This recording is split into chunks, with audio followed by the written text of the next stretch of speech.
In this week's episode of Talking About Orks, we're going to be going over Shokkjump Dragstas, which is the second of the line of new buggies released with the Ork Codex. So this is going to be a movement of 14 inches, makes it a little bit faster than the other ones. Weapon skill 4, ballistic skill 5, strength 5, toughness 6, 8 wounds, 4 attacks, 6 leadership, and a 4+ save.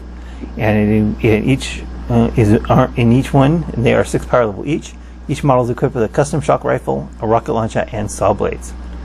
So the custom shock rifle is a pretty good approximation of a las cannon. So 24-inch range, assault 2, strength 8, AP -3, d6 damage, and if you roll 1 or more unmodified hits of 1 for this weapon, the bearer suffers 1 mortal wound. Each time you make a wound roll of 6+ for this weapon, the target suffers 1 mortal wound in addition to any other damage. So this is a fairly powerful gun, despite being, on Orks. But there's something to do about that later. And it has a rocket launcher too. So it's definitely an anti-vehicle vehicle. And it actually has a melee weapon. It has saw blades, which is strength +1, and puts it at strength 6, -1 damage, -1 AP, and 1 damage, which is not a half bad melee weapon for sure. So we have Here We Go, Mob Roll, Daka Daka Daka, and Speed Mob. Speed Mob, of course, is the one that allows you to take a unit of multiples and they act independently after they come on or when they deploy. Shock Tunnel. If you roll a 4+ when advancing with this model, remove it from the battlefield and set it up anywhere again on the battlefield more than 9 inches away from any enemy units. After doing so, roll a d6. On a 4+ model suffers 1 mortal wound. Again, that's not a may. It's something that has to happen. If you choose to advance it and you roll a 4+, you have to use a tunnel. Which could be fun. I mean, it's definitely fun, no doubt about that. Being able to jump around the board half the time.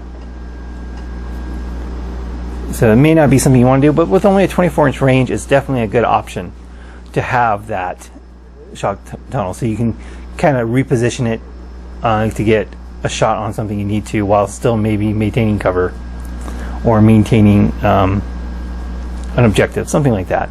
So that's not a bad rule. It's not great because it's only fit half the time, but it's still very useful, or could be very useful. And again, if it does go off and you don't need to move it anywhere, you can just put it right back where it was.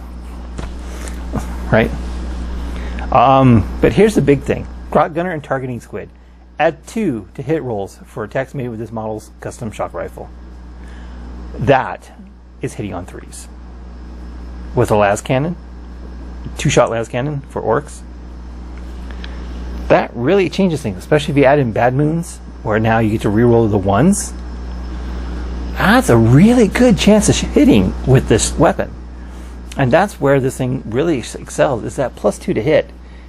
Oh my, don't overlook that. That's amazing. Especially, and then, you combine it with freebooters. Now you're talking hitting on 2s. And of course the 6 is to wound. Do an extra mortal wound. And of course it does D3 mortal wounds when it explodes. Within 3 inches. The downside, of course, is this is the most expensive of the buggies, clocking in at 140 points. But then again, you get 2 las cannon shots hitting on 3s for that 140 points, which for Orks is pretty much a big deal.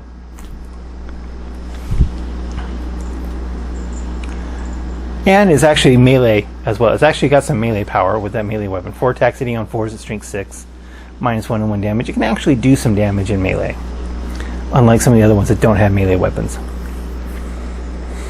So this is definitely one that I want to try out, and I haven't yet, simply because I haven't had anything to model for it, but that's changing soon.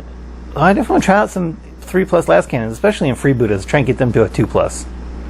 That would be amazing. To hit this thing on 2s. But even that, I mean, you got Bad Moons, you can reroll the 1s. You've got Evil Suns, where you can advance, move 14 inches, so 17 plus D6 move and still fire at 3+. That's really good. Death Skulls with 2 shots. This thing screams for Death Skulls. With only 2 shots hitting on 3s. Reroll 1 of those, reroll 1 to wound, reroll 1 and it's D6 damage. This is the ultimate Death Skull weapon right here, or vehicle right here. Because with those 2 shots, you're definitely going to be probably re-rolling 1 of those. Even not hitting on a 3+, you're going to be re-rolling 1 of those.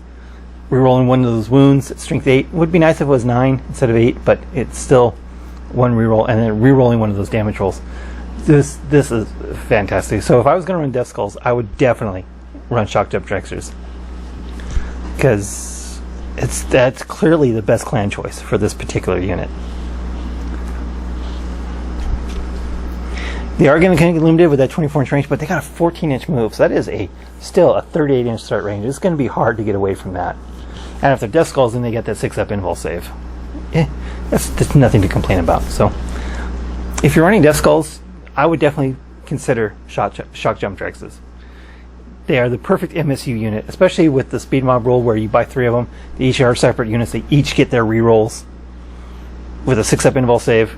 That's not a whole lot worse than KFF save, and it could definitely save you when you need it the most. But again, the downside of these guys are the price. They are pretty expensive, and again, could probably use with about a 20-point price drop, similar to all the other buggies. So if you're on Shokkjump Dragsters, you probably have, because they are one of the more popular choices. Again, they're not super competitive because they're overpriced, but they are definitely highly playable. Especially, again, I can't say this enough, if you're running Death Skulls, you want to run your Shokkjump Dragsters. So if you run them, let me know in the comments below. Thanks for watching. Thank you for watching this episode of Talking About Orks. Please subscribe and hit the bell button for notifications for new Talking About Orks videos every Wednesday, new battle reports every Friday, and hobby videos whenever I can. Thanks for watching.